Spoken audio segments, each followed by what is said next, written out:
Hey everyone, let's start discussing about today's lead code bi-weekly 1 to 3 contest.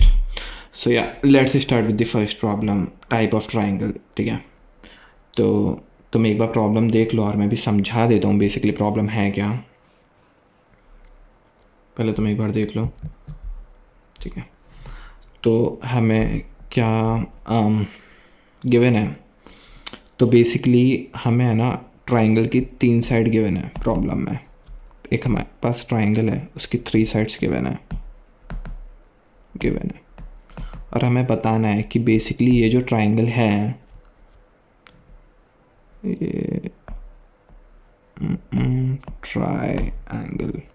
ठीक है, तो इसकी 3 साइड्स गिवन है. हमें बताना है कि भाई ये ट्राइंगल जो है वो इक्विलेटरल है, आइसोसेलेस है या स्केलन है. ठीक है, तो जो ट्राइंगल में हमें एक्सप्लेनेशन भी दे रखी है कि इक्विलेटरल क्या होता है, जिसमें तीनों साइड्स, अगर एक साइड ए है, दूसरी बी है, तीसरी सी है, तो अगर A equals to B equals to C ये वाला केस है तो ये क्या होगा हमारा इक्विलेटरल ट्राइंगल. राइट. आइसोसेलेस क्या होता है हमारा, जिसमें दो साइड या तो ए इक्वल्स टू बी हो या बी इक्वल्स टू सी हो, मतलब कोई भी दो इक्वल हो, तीनों इक्वल नहीं हो. ठीक है, और स्केलन क्या होता है, जिसमें हमारी तीनों साइड्स जो है वो डिफरेंट हो. ठीक है, ए बी के बराबर नहीं होनी चाहिए, बी सी के बराबर नहीं होनी चाहिए. ठीक है, और लगा देते हैं यहाँ पे.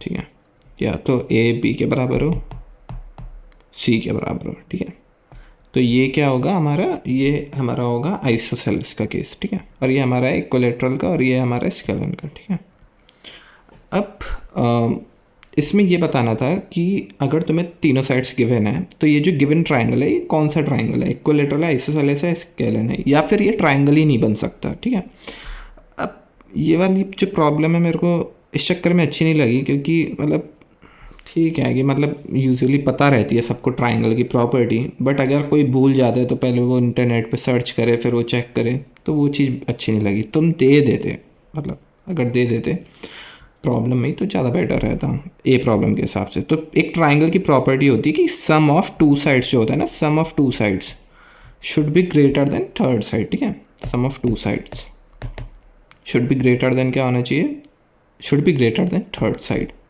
और ये हर एक दो साइड के लिए होता है. ठीक है, मतलब ए बी को ले लो, ए सी को ले लो, या फिर बी सी को ले लो. ठीक है, should be greater than third side. तो बस हमें इसमें बस ये कंडीशन चेक करनी थी. बस इसमें पॉइंट यही था कि तुम्हें ये वाला नन वाला केस चेक करना था. ठीक है, अगर तुम्हें ये आता है तो तुम इजीली मतलब कोड कर सकते हो. तो मैं इसका कोड दिखा देता हूँ एक बार तुम्हें. तो इसका कोड सिंपली ये था कि सम ऑफ टू साइड्स जो है ना, तो मैंने सबसे छोटी साइड पहले सॉर्ट कर लिया और मैंने सबसे छोटी साइड ले ली. ठीक है, मतलब A0 A1 को कंसीडर कर लिया मैंने. अगर वो दोनों अगर A2 से बड़ी मतलब छोटी है, क्योंकि A0 और A1 ही सबसे छोटी साइड होंगी. राइट. तो A0 और A1 का सम अगर less than equals to A2 है तो मतलब ये ट्राइंगल फॉर्म नहीं हो सकता, क्योंकि sum of two sides is not greater than the third side. Right. अगर ऐसा है कि ट्राइंगल बन सकता है तो बस मैंने चेक कर लिया कि तीनों को अगर मैंने सॉर्ट किया तो A0 A2 के बराबर है क्या, क्या तीनों साइड इक्वल हैं. अगर तीनों साइड इक्वल हैं तो इक्वलेटरल. अब A0 A2 के बराबर है तो हमें A1 चेक करने की जरूरत नहीं है. क्यों, क्योंकि मैंने सॉर्ट कर दिया है. तो अगर A0 और A2 बराबर है तो A1 भी A2 और A0 के बराबर होगा. या फिर तुम्हारा जो है A0 A1 के बराबर हो या A1 A2 के बराबर हो, तो ये क्या होगा, आइसोसेलेस. ठीक है, कोई भी दो साइड इक्वल हो जाएंगी तुम. और अगर तुम्हारी तीनों डिस्टिंक्ट है तो रिटर्न करने बस स्केलिंग. ठीक है, अब आई होप समझ आ गई होगी ये प्रॉब्लम. अब हम इसकी बात करते हैं, find the number of ways to place people 1. अब इस वाली प्रॉब्लम को है ना, हम फोर्थ वाली और सेकंड वाली प्रॉब्लम सेम ही है, बस किस में डिफरेंस है, इनके है कंस्ट्रेंट्स में डिफरेंस. ठीक है, तो अपन क्या करेंगे कि फोर्थ वाली प्रॉब्लम जब फोर्थ वाली प्रॉब्लम कर लेंगे तो उसमें तुम्हें समझ आ जाएगा. मैं ईजियर वर्जन नहीं कर रहा डिस्कस. मैक्सिमम गुड सब एरेसम, ये वाली मेरे को प्रॉब्लम काफ़ी सही लगी थी और मतलब मेरे को ये फोर्थ प्रॉब्लम से भी ज़्यादा अच्छी लगी थी.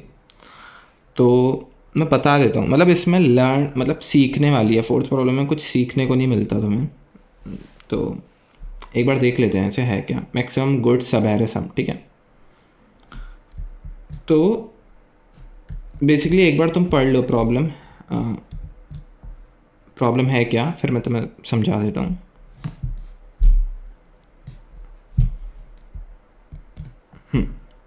तो बेसिकली है ना, हमारे पास एक एरे गिवन है, ठीक है, हमारे पास एक एरे गिवन है और हमें क्या बताना है कि तुम्हारे पास एरे में काफ़ी सारे एलिमेंट होंगे, ठीक है, काफ़ी सारे एलिमेंट है तुम्हारे पास।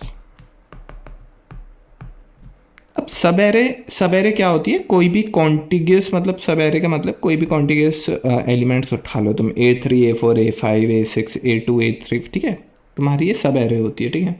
तो तुम्हें हर एक सब एरे में से क्या बताना है, ये समझ लो तुम कोई भी सब एरे कंसिडर कर रहे हो, ठीक है, तुम कोई भी सब एरे कंसिडर कर रहे हो, ये उसका स्टार्टिंग इंडेक्स है और ये उसका एंडिंग इंडेक्स है। आई समझ लो स्टार्टिंग इंडेक्स है, जे समझ लो एंडिंग इंडेक्स है। तो हमें कांस्टेंट भी गिवन है के, तो तुम्हारा जो एज और ए आई का जो एब्सोल्यूट डिफरेंस होना चाहिए ना, वो किसके बराबर होना चाहिए, के बराबर।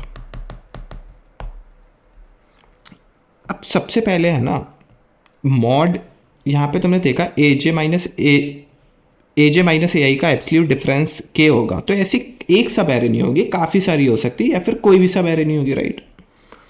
तो तुम्हें क्या बताना है कि अगर ऐसी सब एरे एग्जिस्ट करती है, मतलब जिसमें से ए जे माइनस ए आई का मॉड जो है वो के बराबर हो तुम्हारे, तो तुम्हें वो वाली सब एरे का सम बताना है, मतलब तुम्हें मैक्सिमम सम सब एरे बतानी है वो वाली, जिसमें ये वाली कंडीशन ट्रू होती हो, मतलब उसका अगर स्टार्टिंग इंडेक्स आई है, एंडिंग इंडेक्स जे है, तो जे ए जे माइनस ए आई का मॉड जो होगा वो के बराबर होना चाहिए, उसका तुम्हें ऐसी काफ़ी सारी सब एरे होंगी, तो तुम्हें वो वाली सब एरे बतानी है जिसका जो सम होगा, सम वो क्या होगा, मैक्सिमम, तो वो मैक्सिमम सम तुम्हें रिटर्न करना है, ठीक है, ये है प्रॉब्लम बेसिकली। तो जैसे ही तुम मॉड देखते हो ना, मॉड जैसे ही हमें मॉड दिखता है, तो मॉड के क्वेश्चंस जैसे जो भी प्रॉब्लम देखते हो, तो इसमें मॉड को खोलने की कोशिश किया करो, राइट। तो अगर ये के बराबर है, तो तुम्हारा मॉड किस तरीके से खुलेगा, अगर समझो A J is greater than A I के बराबर है, ठीक है, A J is greater than equals to, तो A J minus A I is equals to K हो जाएगा, या फिर तुम कह सकते हो कि तुम्हारा A J is equals to A I plus K हो जाएगा, प्लस के बराबर। हम आई ले रहे हैं स्टार्टिंग इंडेक्स, जे ले रहे हैं एंडिंग इंडेक्स, तो या तो ये होगा, या फिर हम कह सकते हैं, सॉरी इसको ऐसे ले लो, ए आई जो होगा वो तुम्हारा किसके बराबर होगा, ए जे माइनस के, ठीक है। अगर तुम इसको उल्टा खोलते हो तो क्या होगा, यहाँ पे A I minus A J is equal to K, या फिर तुम कह सकते हो कि तुम्हारा जो ए आई होगा वो क्या होगा, ए जे प्लस के। तो इससे हमें दो कंडीशन मिली, A I is equal to A J plus K और A I is equal to A J minus K, ठीक है, मतलब डिपेंड्स कि छोटा होता है या बड़ा होता है, ठीक है, जो ए आई है हमारा, ठीक है। तो हमारे पास केवल दो ही पॉसिबिलिटी है कि अगर A mod of A J minus A I is equal to K होगा, तो A I is equal to A J plus K होगा, या तो A I is equal to A J minus K होगा। तो हम दोनों कंडीशंस को चेक कर लेंगे, ठीक है। तो सोचो मैं किसी भी इस वाले यहाँ पे मैं जेथ इंडेक्स पे हूँ, मैंने एक लूप लगाया और मैं किसी भी जे इंडेक्स पे हूँ, तो मेरे पीछे काफ़ी सारे इंडेक्सेस होंगे और इस पे वैल्यू है ए जे।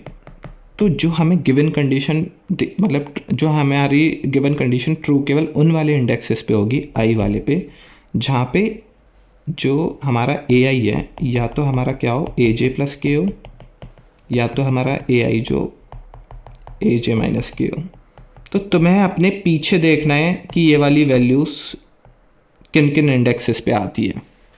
तो उसके लिए तुम क्या कर सकते हो, इसके लिए बेसिकली तुम यूज़ कर सकते हो मैप, ठीक है, कि भाई मैं मतलब मेरे पास काफ़ी सारे इंडेक्सेस हैं, अब जहाँ पे भी इसकी जो भी इंडेक्स की मतलब जहाँ पे भी ए आई और ए जे की वैल्यू, मतलब ए आई की वैल्यू जो है ना, ए जे प्लस के या ए जे माइनस की होगी, मेरे को केवल वही कंसिडर करनी है और मेरे को कोई वैल्यू कंसिडर नहीं करनी, ट्रू। अब इसमें ये कैसे चेक करेंगे कि इसका जो सम है ना वो मैक्सिमम हो उस वाले केस में। तो उसको चेक करने का तरीका ये है तो इसके लिए तुम सम ऑफ सब एरे देख रहे हो, तो तुम्हारे दिमाग में प्रीफिक्स एरे आई? क्योंकि तुम सब एरे का सम देखते हो ना, तो तुम्हारे दिमाग में सीधा प्रीफिक्स एरे आनी चाहिए, ठीक है। मतलब सब एरे का सम देखते ही आनी चाहिए ये चीज़ दिमाग में कि भाई मैं प्रीफिक्स सम लगा सकता हूँ करके कुछ, ठीक है। अब हम देखते हैं कि हम प्रीफिक्स सम कैसे लगा सकते हैं, ठीक है। अगर यहाँ पे मैं किसी जे इंडेक्स पे खड़ा हुआ हूँ, वहाँ पे मेरा प्रीफिक्स जो है, मतलब उस वाले पे अगर मैं जे इंडेक्स पे हूँ तो मेरा प्रीफिक्स जे है। तो मैं काफ़ी सारे ऐसे आई इंडेक्सेस को देख रहा हूँ जहाँ पे जिनकी वैल्यू जो है वो ए जे माइनस के हो या ए जे प्लस के हो। तो मेरे को काफ़ी सारे पिछले वाले वही इंडेक्सेस कंसीडर करने पड़ेंगे। तो मैं इनमें से वो वाली उठाऊँगा। मतलब खुद सोचो कि तुम्हारा सब एरे का सम क्या होगा अगर तुम आई इंडेक्स वाली कंसीडर करो, प्रीफिक्स ऑफ जे और prefix of I minus one. True कि ये दोनों होंगे prefix of J minus prefix of I minus one. तो अगर तुम्हारा प्रीफिक्स ऑफ जे, किसी तुम जे इंडेक्स पे खड़े हुए हो, तो ये तुम्हारा प्रीफिक्स ऑफ जे क्या है, कांस्टेंट है। ये तुम्हारा अभी चेंज नहीं हो रहा। क्यों? अगर तुम जे इंडेक्स पे खड़े हो तो तुम्हारा ये चेंज नहीं होगा, राइट। लेकिन जो ये आई माइनस वन है, prefix of I minus one, ठीक है, तो ये तुम्हारे काफ़ी सारे ऐसे आई इंडेक्सेस हो सकते हैं जहाँ पे जिनकी जो ए आई की वैल्यू होगी वो ए जे माइनस के या ए जे प्लस के होगी। तो ये काफ़ी सारे चेंज हो सकते हैं। तो हमको एट द एंड क्या करना है, अगर हमने इसको मिनिमाइज़ कर दिया तो ये टोटल पूरी जो सब एरे सम है ना, ये टोटल पूरा बढ़ जाएगा, राइट। इसका क्या मतलब है कि प्रीफिक्स ऑफ जे कांस्टेंट है, मेरे को ऐसा वाला आई इंडेक्स उठाना है जहाँ पे ए जे माइनस के और ए जे प्लस के जो है वो ट्रू हो रहा हो उस वाले आई इंडेक्स पे, उसकी वैल्यू ए जे माइनस के या ए जे प्लस के। और उनमें से भी मेरे को केवल वो वाली उठानी है जिसमें ये वाली जो चीज़ है prefix of I minus one, ये क्या हो, ये क्या होनी चाहिए हमारी मिनिमम। क्योंकि अगर ये मिनिमम होगा तो ये टोटल सब्सट्रैक्शन जो है वो क्या होगा तुम्हारा मिनिमम होगा जितना भी ये माइनस हो रहा है इसमें से, और टोटल वैल्यू क्या हो जाएगी, बढ़ जाएगी, ठीक है। टोटल वैल्यू क्या हो जाएगी, बढ़ जाएगी। तो अगर मैं पीछे से ये चीज़ स्टोर कर लेता हूँ मैप में, ए जे माइनस के की कौन सी वैल्यू, मतलब अगर मैं सोचो कि हर एक वैल्यू पे जाके उसको स्टोर कर लेता हूँ, मैंने एक मैप बना दिया सिंपल, और जितने भी मैं इंडेक्सेस पे गया मैंने उनका स्टोर कर लिया। जैसे पिछले वाले इंडेक्स को अगर मैं आई कंसिडर कर रहा हूँ तो मैंने क्या किया कि M of A I store कर लिया। एम ऑफ ए आई में स्टोर क्या किया हमने इसके करीब इसके prefix of I minus one की वैल्यू स्टोर कर ली। और अगर मेरे को दोबारा ऐसा ए आई मिलता है जिसकी सेम वैल्यू है पुराने वाले ए आई से, तो मैं क्या स्टोर करूँगा, मिनिमम वैल्यू, ठीक है, मिनिमम वैल्यू ऑफ प्रीफिक्स। मतलब पहले जो आ रही होगी एम ऑफ ए आई, अब मैं बताता हूँ इसका यूज़ क्या है, comma prefix of I minus one. अब इसका यूज़ क्या हुआ, अगर मैं मतलब ये एक मैप में स्टोर करके रख लेता हूँ, उसका यूज़ क्या है बेसिकली। तो सोचो मैं किसी जे इंडेक्स पे खड़ा हुआ हूँ और मैं चेक कर रहा हूँ कि भाई ऐसे कौन से इंडेक्सेस हैं जिस पे ए जे माइनस की और ए जे प्लस की वैल्यू हो, तो वो मैं इजीली मैप से निकाल सकता हूँ, राइट। और उस पर मेरे को क्या चाहिए, जो भी वैल्यू आ रही हो, सोचो इस मैप में मैंने स्टोर करके रख लिया, अब मेरे को क्या चाहिए, मिनिमम प्रीफिक्स सम वाली वैल्यू, उस वाले पॉइंट की, उस वाले इंडेक्स की, उस वाले आई इंडेक्स की। तो मैं यहाँ पे वही चीज़ करूँगा, मैं सिंपल मिनिमम प्रीफिक्स एरे का जो सम है वो स्टोर करके रख लूँगा मैप में, ठीक है, उस वाली पर्टिकुलर वैल्यू के लिए। तो इससे हमारा जो है, अब मैं हर एक इंडेक्स पे जाऊँगा और मैं चेक करूँगा कि ए आई माइनस के और ए जे माइनस के और ए जे प्लस के क्या मैप में एग्जिस्ट करते हैं। अगर मैप में एग्जिस्ट करते हैं तो इसका मतलब ये पहले वैल्यूज़ आ चुकी हैं, और अगर ये वैल्यू आ चुकी है तो मेरे को इसका क्या उठाना है, इसकी मिनिमम वैल्यू। और मिनिमम वैल्यू मैंने मैप में ही मेंटेन कर रखी होगी। मिनिमम वैल्यू किसकी, प्रीफिक्स सम की उसकी, क्योंकि मेरा करंट प्रीफिक्स जो सम है वो कितना है, मेरा समझो कि मेरा प्रीफिक्स ऑफ जे है, तो मेरे को मिनिमम वाला जो है वो कहाँ से मिलेगा, मैप से, ठीक है, prefix of I minus one जो होगा, ठीक है। अब मैं इसका कोड दिखा देता हूँ एक बार तुम्हें, तो ज़्यादा समझ आएगा।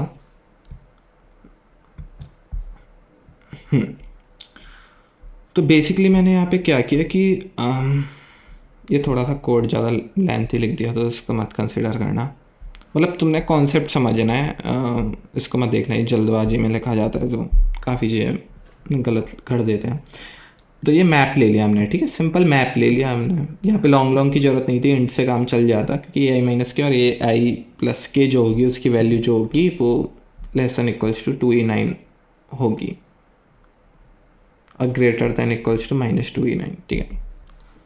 तो ये मैंने ले लिया लॉन्ग लॉन्ग आंसर, मतलब मिनिमम आंसर। मेरे को मैक्सिमम आंसर निकालना है, तो मैंने मिनिमम इसको इनिशियलाइज कर दिया -1e18 से। और यहाँ पे मैंने क्या किया कि i इज इक्वल्स टू 0 है, समझो सबसे पहले i इज इक्वल्स टू 0 है, तो मतलब वहाँ से कोई भी दो इंडेक्स नहीं उठा। मैं सोचो कि मैं अभी i वाला जो इंडेक्स है ना वो बेसिकली j वाला है, यहाँ पे मैंने i लिख दिया। अगर तुम इसको j की तरह कंसीडर करो तो मैं इस वाले करंट इंडेक्स अगर इस पर खड़ा हुआ हूँ i वाले पे, तो मेरे को पीछे वाले इंडेक्स देखना है, राइट। तो अगर i इज इक्वल्स टू 0 है तो पीछे कोई इंडेक्स जो है वो एग्जिस्ट ही नहीं करता होगा। इस वाले को मैंने इस वजह से अलग केस से डील किया था और मैंने चेक किया, मतलब यहाँ पे चीज़ चेक करने की ऑल द ज़रूरत थी नहीं, बाकी मैंने कॉपी पेस्ट किया था इस वाले को यहाँ पे उठा के डायरेक्ट रख के, तो मैंने वो चीज़ डाल दी थी कि अगर एम डॉट फाइंड ए आई, अगर ये वाली चीज़ मैप में एग्जिस्ट नहीं करती हो ए आई, तो मैंने डायरेक्ट उसको जो है प्रीफिक्स सम के बराबर वैल्यू रखी। एस यू मैंने एक और वेरिएबल बनाया जिसमें मैं प्रीफिक्स सम मेंटेन कर रहा हूँ, ठीक है। और अदरवाइज अगर एग्जिस्ट करती होगी तो मेरे को कौन सी चाहिए, मिन, तो मैं मैप में मिन वाली वैल्यू स्टोर कर लूँगा, सिंपल। और ऐसी मतलब और अदरवाइज मैं क्या कर रहा हूँ, और हर एक आइट्रेशन के बाद मैं प्रीफिक्स सम की वैल्यू बढ़ाते जाऊँगा, ठीक है।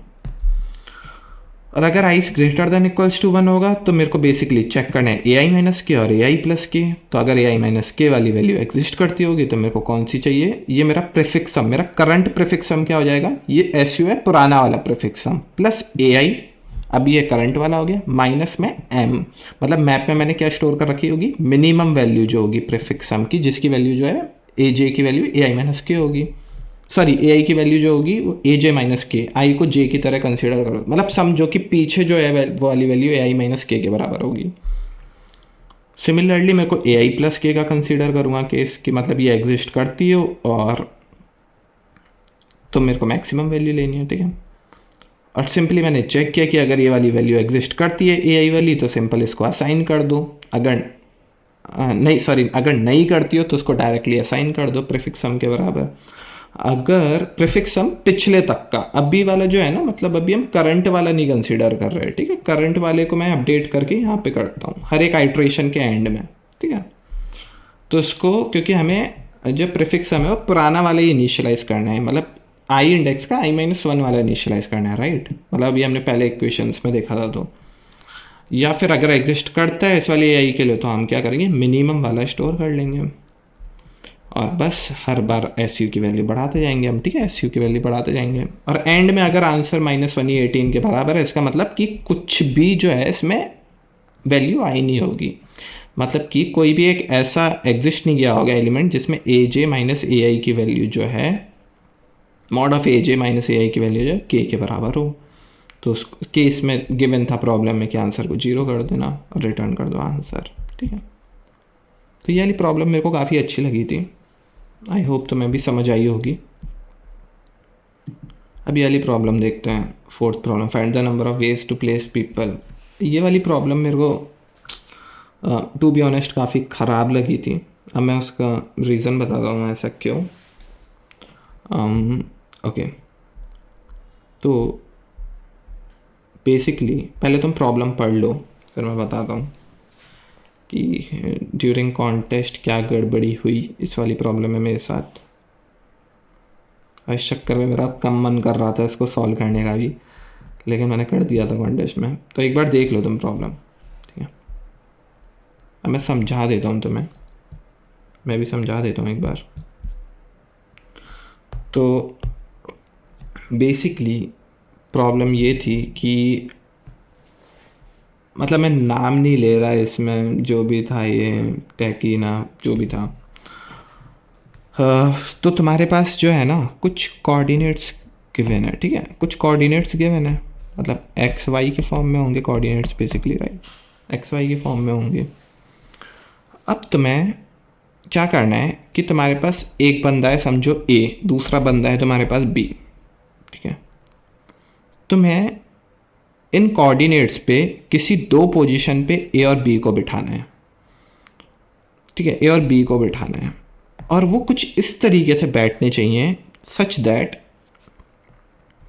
अगर ये रेक्टेंगल में इंक्लूज हो रहे हैं, मतलब समझो कि ये वाला ए है, मतलब अगर इन दोनों पॉइंट्स को तुम एज अ रेक्टेंगल कंसिडर करो तो जो ए वाला पॉइंट है ना वो लेफ्ट वाला होना चाहिए, जो टॉप लेफ्ट कॉर्नर होता है ना तुम्हारा वो होना चाहिए, उस पर ए होना चाहिए। और जो तुम्हारा बॉटम राइट कॉर्नर होता है उस पर तुम्हारा बी होना चाहिए। और इन इसके बीच में है ना, इस रेक्टेंगल के बीच में कोई भी दूसरा ये कोऑर्डिनेट नहीं आना चाहिए। केवल जो तुमने दो कंसीडर करे, सोचो ये वाला कंसीडर कर रहे हो तुम कोऑर्डिनेट 1, दूसरा 2, तो 1 वाला समझो ए है, 2 वाला समझो बी है, तो बाकी जितने भी कोऑर्डिनेट बचे वो कोई भी इस दोनों रेक्टेंगल के बीच में नहीं आने चाहिए। इवन बाउंड्री पे भी नहीं आने चाहिए, ठीक है, बाउंड्री पे भी नहीं आने चाहिए और इनसाइड भी नहीं आने चाहिए, ठीक है। तो ये थी तुम्हारी प्रॉब्लम। और ठीक है, ये होगी हमारी प्रॉब्लम, समझ आ गई होगी तुम्हें। अब इसमें है ना, इसके कंस्ट्रेंट्स जो है वो 10⁻³ तक है, तो हमें समझ आ रहा है कि ऑफ n² तक हम कर सकते हैं। और इवन 10⁻³ को देख के तुम्हारे दिमाग में आ रहा होगा मैं n² log n भी कर सकता हूँ। लेकिन मेरे केस में क्या हुआ कि n² log n जो हुई वो फेल्ड हो गई, ठीक है, वो फेल्ड हो गई क्योंकि मैंने मतलब इसमें सेगमेंट ट्री लगा दिया था डायरेक्ट। अब मैं बताऊंगा कि सेगमेंट ट्री डायरेक्ट लगाने से ये प्रॉब्लम जो होती है विद इन 4-5 मिनट्स हो जाए अगर तुम डायरेक्ट सेगमेंट ट्री लगाओगे। तो इस वजह से मैंने ज़्यादा कुछ सोचा नहीं और डायरेक्ट सेगमेंट ट्री लगाया और वो फेल्ड हो गई। और वो मेरे को लग रहा है कि n² log n भी पास हो सकती है, लेकिन सेगमेंट ट्री का जो होता है ना, जो कांस्टेंट फैक्टर होता है वो भी लार्ज होता है, ठीक है, वो भी लार्ज होता है जो कांस्टेंट फैक्टर होता है। तो शायद इस चक्कर में ये चीज़ फेल हुई। लेकिन तुम्हें कंस्ट्रेंट्स थोड़े इस तरीके से रखने चाहिए जिससे बंदा अपनी पेनल्टी नहीं लगवाए, ठीक है। मतलब n² लगा के वो सीधा n² log n हो सकता है, बट फेल हुई मेरी। शायद मतलब काफ़ी लोगों ने कर दिया होगा कुछ फैन विक्ट्री लगा के या फिर कुछ भी लगा के, लेकिन मेरे केस में फेल हो गई थी। तो मेरे को इसका सोल्यूशन O ऑफ n² में निकालना पड़ा समहाउ, ठीक है। मतलब मेरा जो सॉल्यूशन था वो था O of n log n plus n², ठीक है।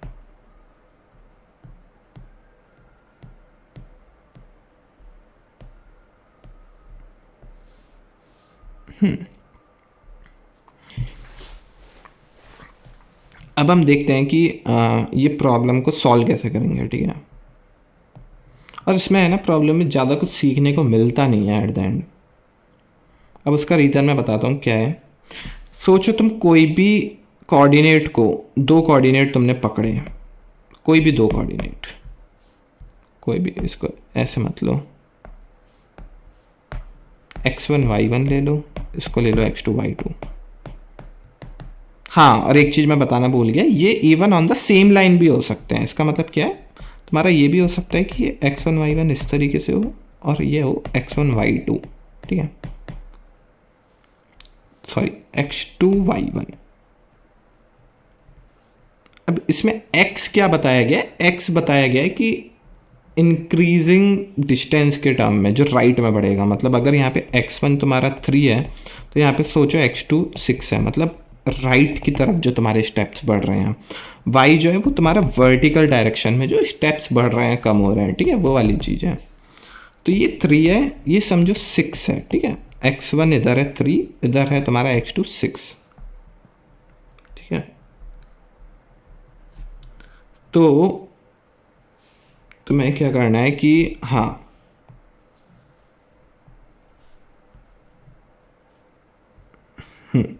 तो अगर तुम्हारा यहाँ पे x ये 3 है और ये 6 है, ठीक है, इतना में पता लग गया। तो ये वाली चीज़ भी ट्रू हो सकती है अगर ये y1 है और ये भी y1 है, ठीक है।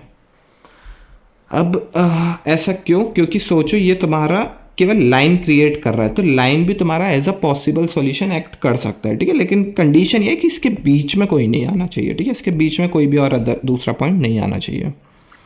या फिर तुम्हारा हो सकता है कि एक पॉइंट ये हो, एक पॉइंट ये हो, ये भी ट्रू है, ठीक है, ये भी ट्रू है। तो इस वाले केस में x चेंज नहीं होगा, क्या चेंज होगा, y चेंज होगा, ठीक है। तो ये 3 है, ये 3 है, सोचो ये y1 है और ये y2 है, ठीक है। तो इस वाले केस में क्या होगा, ये भी तुम्हारा एज अ वो कंसिडर कर सकते हो तुम एज अ रेक्टेंगल, मतलब जिसका जो एरिया है वो 0 है, ठीक है। लेकिन कंडीशन ट्रू होनी चाहिए कि इन दोनों के बीच में है ना, इन दोनों बीच के पॉइंट्स में कोई आना नहीं चाहिए दूसरा पॉइंट, और दूसरा पॉइंट मतलब जो हमें गिवन पोजिशंस गिवन कोऑर्डिनेट्स हैं वो नहीं आने चाहिए, ठीक है, जो दूसरे हैं।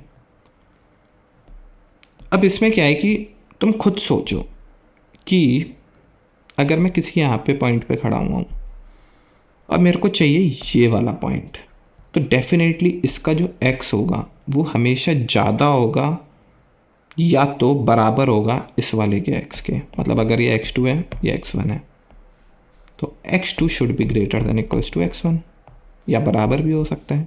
तो इतना समझ आ गया ये कंडीशन देखते ही कि भाई सॉर्ट करना होगा x के टर्म्स में, x के टर्म्स में सॉर्ट करना होगा, सिंपल। दूसरा, अगर तुमने कोई भी दो अब तुम कोई भी एक सिंपल लूप लगा रहे हो, तुमने कोई भी एक कंसिडर किया इंडेक्स i, एक कंसिडर किया j is greater than i, तो ये वाला जो इंडेक्स है इसका पक्का x या तो इसके बराबर होगा या इससे बड़ा होगा, राइट। इतना समझ आ रहा है, ठीक है। इसका जो कोऑर्डिनेट है x वाला वो j वाले का i से बराबर होगा या बड़ा होगा। क्या मैं कह सकता हूँ कि अगर इसका x कोऑर्डिनेट 3 था, इसका x कोऑर्डिनेट 6 था, तो 3 से 6 वाले जितने भी तुम्हारे हैं ना, जो तुम्हारे कोऑर्डिनेट्स हैं जिनका x जो है वो 3 से 6 के बीच में है, और तुम इस वाले y1 और y2 को कंसीडर कर रहे हो, तो क्या मैं कह सकता हूँ कि y1 जो होना चाहिए सबसे पहली बात ग्रेटर देन इक्वल्स टू होना चाहिए y2 के। क्या ये कंडीशन ट्रू होनी चाहिए? और जो तुम्हारा x1 है वो शुड भी क्या होना चाहिए, lesser than equals to x2। और इसके बीच में जितने भी कोऑर्डिनेट्स आ रहे होंगे जिनका x जो है वो 3 से 6 के बीच में है, उनका कोई भी जो कोऑर्डिनेट है, इन दोनों कोऑर्डिनेट्स को छोड़ के उनका y वाला जो कोऑर्डिनेट है वो कोई भी y1 और y2 के बीच में नहीं होना चाहिए। अगर ये y1 समझो 5 है, y2 10 है, तो कोई भी 7, 8, 9, 5 और 10 ये नहीं होना चाहिए इन दोनों को छोड़ के। क्या ये कंडीशन ट्रू होनी चाहिए? तभी तो मैं कह सकता हूँ कि इन दोनों के बीच में कोई और कोऑर्डिनेट नहीं आ रहा होगा, रेक्टेंगल इस तरीके का बन रहा होगा, इनके बीच में कोई भी फिक्स नहीं हो रहा होगा। तो मैं O ऑफ n स्क्वायर से सारे के सारे पेयर्स पे ट्राई कर सकता हूँ, जा सकता हूँ। अब मेरे को क्या चीज़ चेक करनी है कि इसके बीच में जितने भी मतलब ऐसे 3 से जिनका x कोऑर्डिनेट 3 है, जिनका x कोऑर्डिनेट 6 है, और उनके बीच में है, उनमें से कोई भी एक ऐसा y नहीं मिलना चाहिए इन दोनों को छोड़ के जो y1 और y2 के बीच में आ रहा हो। और ये कंडीशन भी ट्रू होनी चाहिए, y1 is greater than equals to तुम्हारा होना चाहिए y2। तो इसके लिए क्या करना है तुम्हें, अब सिंपल क्या करना है, सिंपल तुम्हें सॉर्टिंग लगानी है, सिंपल सॉर्टिंग लगानी है। अगर सोचो तुम x मतलब ये तुम्हारा x के सॉर्टेड टर्म्स में तुमने लिख लिया, ऐसे सोचो एक बार, और यहाँ पे तुमने इस वाले x1 के लिए काफ़ी सारे y1 हो सकते हैं, ठीक है, काफ़ी सारे y हो सकते हैं, y3, y4, y5, y6, ऐसे ही इस वाले x2 के लिए y1, y2 काफ़ी सारे होंगे। सिमिलरली इसके लिए अगर तुम एक x1 और इसको कंसीडर कर रहे हो और x4 के कोई इसको कंसीडर कर रहे हो, तो बेसिकली तुम क्या कह सकते हो कि x2 और x3 का कोई भी एक ऐसा y नहीं होना चाहिए जो y3 और ये समझो तुम्हारा है y4 के बीच में आ रहा हो। साथ में ही x1 और x4 पे भी ऐसा कोई भी नहीं होना चाहिए जो जिसका जो y है वो y3 और y4 के बीच में आ रहा हो। इसके बीच में इसके x5 के बाद या फिर x1 से पहले कुछ भी हो, मेरे को फ़र्क नहीं पड़ता, क्योंकि वो x1 x के बीच में नहीं आ सकते, राइट। वो आएंगे तो मतलब x के बीच में होने चाहिए। अगर उसका x पीछे है हमारे x1 से तो कोई मतलब ही नहीं बनता ना, या फिर उसका x ज़्यादा है हमारे x4 से तो कोई मतलब नहीं बनता, ठीक है, क्योंकि वो उसके बीच में आ ही नहीं सकता रेक्टेंगल के। तुम ऐसे खुद देख सकते हो, ये x1 है, ये x4 है, तो अगर x5 ये बाहर होगा और x0 समझ लो ये भी बाहर होगा, ठीक है, राइट। तो अब ये कोऑर्डिनेट मैं कैसे चेक कर सकता हूँ? तो इसका बहुत सिंपल सा तरीका है, इसको भी ब्रूट फोर्सली तुम कर सकते हो। अगर तुम एक्स के सॉर्टिंग वाइज चल रहे हो, मैंने क्या किया कि इनको भी मैंने सॉर्ट कर दिया, x1 x2 x3 x4 ये सब सॉर्टेड थे। अब तुम y को भी सॉर्ट कर दो, ठीक है? तो फिर कैसे हो जाएगा, मतलब हर एक x के लिए तो y5 पहले आ जाएगा, y4 y3 y2 y1, मतलब ये x जो है वो कौन से इंक्रीजिंग ऑर्डर में सॉर्ट कर दो तुम, और जो तुम्हारे y है वो कौन से ऑर्डर में कर दो तुम, डिक्रीजिंग ऑर्डर में, डिक्रीजिंग।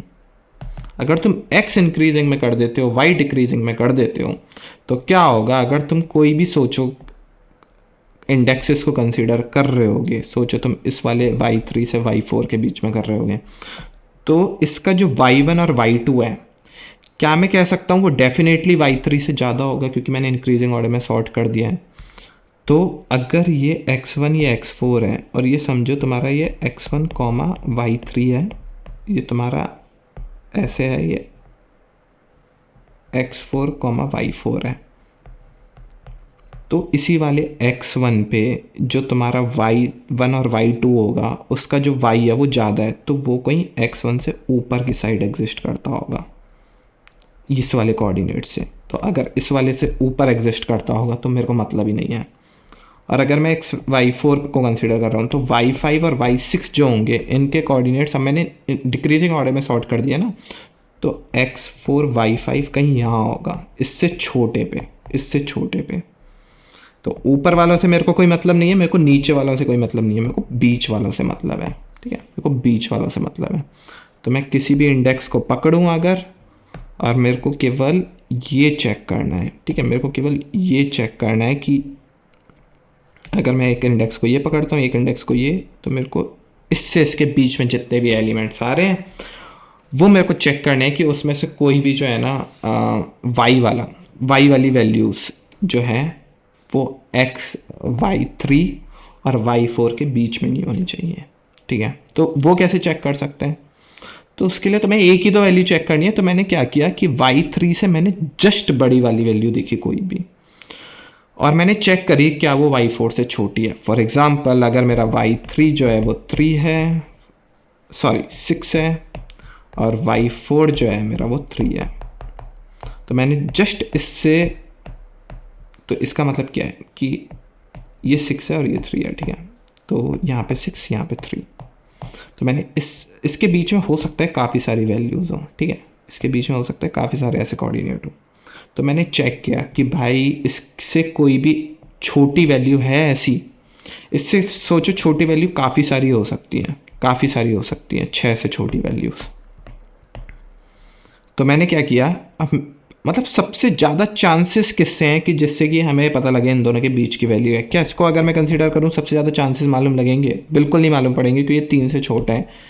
इसको करता तो ये भी 3 से छोटा है, तो इससे भी नहीं पढ़ते। अगर मैं ये वाली कंसीडर करता, ये 3 से बड़ी आ रही है कुछ, या बराबर, मतलब कुछ भी ऐसे, मतलब इनको इंक्रीजिंग उसमें मत देखना कि ये 3 है तो ये 3 ही होगी, मतलब 3 या उससे बड़ी है ऐसे समझो। ये भी 3 हो सकती है, ऐसा नहीं कि 3 है तो 4 ही होगी। तो ये 3 है, ये 3 समझो, ये 4 हो गया, ये 5।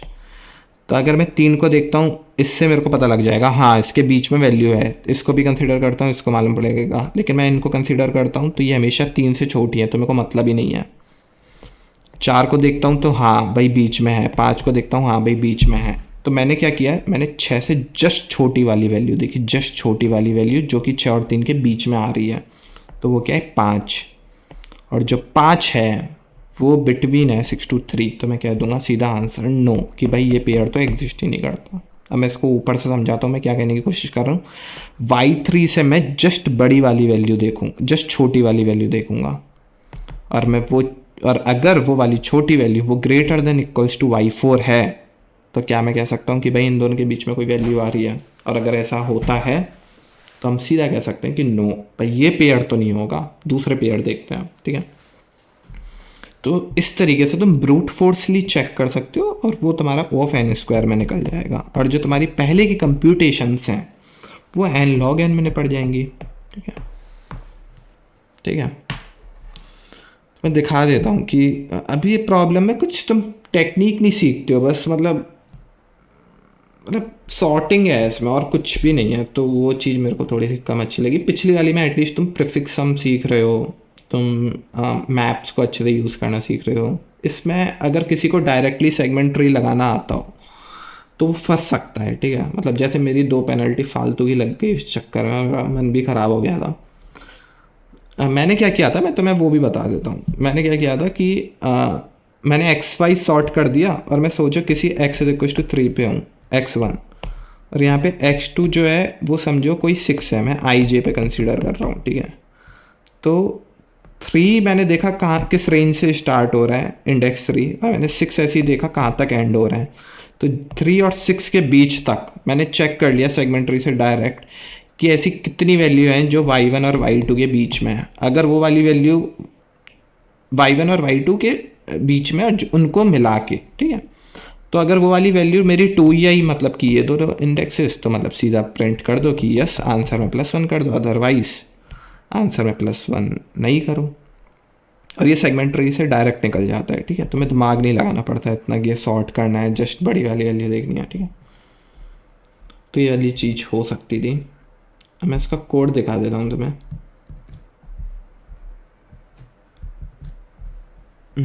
तो इसका जो कोड है, ये सेगमेंट ट्री है, इसको कंसीडर मत करना, इसको मत देखना मतलब। तो मैंने बेसिकली क्या किया कि ये बस उसके लिए है कि मैंने एक मैप बना के सॉर्ट कर दिया एक्स वाइज, और फिर मैंने हर एक, मतलब ये तुम सिंपली पेयर में वैसे भी सॉर्ट कर सकते थे। एक वो बना के, क्या बना के, तुम वो बना के कर सकते थे यार, बनाते हैं ना ऑपरेटर, बनाते हैं कुछ फंक्शन वाला, जिसमें कि जब तुम सॉर्ट कर रहे होते तो उसको पास कर दो और वो उसके अकॉर्डिंग सॉर्टिंग कर देता है। तो वो भी कर सकते थे बेसिकली। और तो मैंने बस मैप में एक्स वाई सॉर्टिंग कर दी, इससे मैप में ऑलरेडी सॉर्टिंग हो जाती है। फिर मैंने उसके वाई वालों को सॉर्ट कर दिया हर एक पे जाके, ठीक है। मैंने हर एक को वाई वाले को सॉर्ट कर दिया, मतलब हर एक, मतलब ये मैंने गंदे तरीके से इम्प्लीमेंट किया है, लेकिन मैं बता देता हूँ फिर भी। तो मैंने मैप में एक्स, ये सॉर्टिंग जो है तुम सिंपली ऐसे कर सकते थे, वेक्टर ऑफ पेयर बना के एक्स की वैल्यू पॉजिटिव में रखो, वाई की वैल्यू नेगेटिव में रखो, और फिर उसको सॉर्ट कर दो। तो एक्स की वैल्यू इंक्रीजिंग टर्म में, वाई की वैल्यू डिक्रीजिंग टर्म में ऐसे आ जाएगी। तो लेकिन मैंने फ़िलहाल जल्दबाजी में कैसे कर दिया कि मैंने एक्स वाई सॉर्ट कर दिया, मैप में डाल दी हर एक एक्स के लिए जो भी वाई वैल्यूज़ आ रही हैं, और आई डॉट सेकेंड जो होगा, इंट ऑफ वेक्टर इंट बताया है मैंने। तो आई डॉट फर्स्ट होता है जो कि वो वाली वैल्यू होगी एक्स वाली, आई डॉट सेकेंड क्या होगा, एक वेक्टर होगा, मतलब हर एक एक्स के लिए कुछ वाई वैल्यूज़ होंगी, राइट। तो उसका मैंने एक दूसरे नया वेक्टर और वेक्टर बनाया, उसमें डायरेक्ट पुश कर दिया, और मैंने हर एक वेक्टर को रिवर्स कर दिया फिर, ठीक है। मतलब सॉर्ट करके रिवर्स कर दोगे तो इनकी वाई जो है वो क्या हो जाएगी, अपोजिट डायरेक्शन, मतलब एक्स इंक्रीजिंग में हो गया, अब इसमें वाई जो है वो डिक्रीजिंग हो गई, ठीक है। सॉर्ट करके तुम रिवर्स करोगे, और इन सारी वैल्यूज़ को एक नए वेक्टर में डाल दिया, टेम्प वाले वेक्टर में। और इसके बाद सिंपली हमने क्या किया कि इस पर आइट्रेट किया ऑफ एन स्क्वायर में, और ये चीज़ चेक किया कि अगर temp of j is less than equals to temp of i है, मतलब कि तुम्हारी जो एक्स वाली कंडीशन तो डेफिनेटली ट्रू होगी, यहाँ पे वाई वाली कंडीशन भी ट्रू हो रही है, क्योंकि वाई वाली वैल्यूज़ को ही मैंने टेम्प फैक्टर में डाला है, ठीक है। टेम्प फैक्टर में मैंने उनको ही डाला है। हाँ, तुम्हें समझ आ गया होगा एम किस लिए लिया था, बेसिकली एक्स कोऑर्डिनेट के लिए हर एक वाई वाली वैल्यूज़ को, फिर मैंने वी वाले वेक्टर में सारी वाई वैल्यूज़ को डाल दी हर एक एक्स के लिए, उनको सॉर्ट करके रिवर्स किया, अभी मैंने एक नए वेक्टर में डाल दी। मतलब ये काफ़ी घटिया कंप्यूटेशन है, लेकिन मतलब देख लेना, तुम अलग तरीके से कर सकते थे इसको ईजी करने के लिए। फिर उसके बाद तुम क्या करो कि उस पर आइट्रेट करो मैप टेम्परेरी वेक्टर पे, राइट। और उस पर तुम आइट्रेट करोगे तो आई जे पे एक्स वाली कंडीशन ट्रू होगी बेसिकली, क्योंकि हमने उसके वाई से सॉर्टिंग किया है, और हमें बस वाई वाली कंडीशन चेक करनी है कि अगर temp of j is less than equals to temp of i हुआ, ये क्या किया है मैंने, if temp of j is less than equals to, हाँ ठीक है। तो अगर temp of j is less than equals to temp of i हुआ, तो इसका मतलब क्या है कि तुम्हारी वाई वाली कंडीशन भी ट्रू हो रही है। तो अगर उसमें ऐसा होता है तो मैं क्या करता हूँ कि अगर जो मेरा अब तक मैक्सिमम आया है, मैंने वो बताया ना, मैं अपने आई वाले से बेसिकली यहाँ पे मैं मैक्सिमम क्या करूँगा कि आई वाले इंडेक्स की जो वाई वाली वैल्यू है उससे जस्ट मैं क्या देखूँगा, उससे जस्ट मैं छोटा देखूँगा। तो उसके लिए मेरे को मैक्सिमम वैल्यू देखनी है, ठीक है, मतलब उससे जस्ट छोटा जो कि सबसे बड़ा हो। तो बस मैं मतलब यहाँ पे मेंटेन करता हूँ वाली चीज़। अगर कोई भी ऐसा इंडेक्स जो कि टेम्प ऑफ आई से छोटा या बराबर है तो मैं उसकी मैक्सिमम वाली वैल्यू मेंटेन करता हूँ। और मैं यहाँ पे चेक कर लेता हूँ कि अगर ये वाली कंडीशन ट्रू हो रही है, temp of j is less than equals to temp of i, तो मैं क्या कह सकता हूँ कि ये वाली यहाँ पे वाई वाली कंडीशन ट्रू हो रही है, मतलब वाई वन ये है, वाई टू ये है, तो Y two is less than equals to Y one है हमारा। और यहाँ पे जो मैक्सिमम वैल्यू है अगर वो लेस देन इक्वल्स तुम्हारे लेस देन टेम्प ऑफ जे आई ना, मतलब कि ऊपर वाले से जस्ट छोटी वाली वैल्यू तुम्हारे सबसे मतलब तुम्हें देख लेना वो एक्सप्लेनेशन में, अगर वो उससे भी छोटी हो, वाई वन इसको मान लो, वाई टू इसको मान लो, अगर वो वाई टू से भी छोटी हो जो मैक्सिमम वाली वैल्यू है तो उसके बीच में कोई नहीं आता, तो आंसर को डायरेक्ट प्लस प्लस करो, अदरवाइज मत करो आंसर को प्लस। और यहाँ पे तुम फिर से अपडेट कर दोगे कि ये वाई वन है या वाई टू है, तो वाई वन से कोई ऐसी छोटी वाली वैल्यू अगर है ये तो उसकी मेरे को मैक्सिमम चाहिए, तो यहाँ पे मैं मैक्सिमम अपडेट कर देता हूँ, ठीक है। और रिटर्न में अब तुम्हारे टोटल पेयर्स काउंट हो गए होंगे, तो रिटर्न में सीधा करो आंसर, ठीक है। आई होप तुम्हें आया होगा समझ में। ये इसका टेम्पलेट है सेगमेंट ट्री का, ऐसे हटाते हैं, तो आई होप तुम्हें समझ आई होगी problem. Okay okay then bye bye.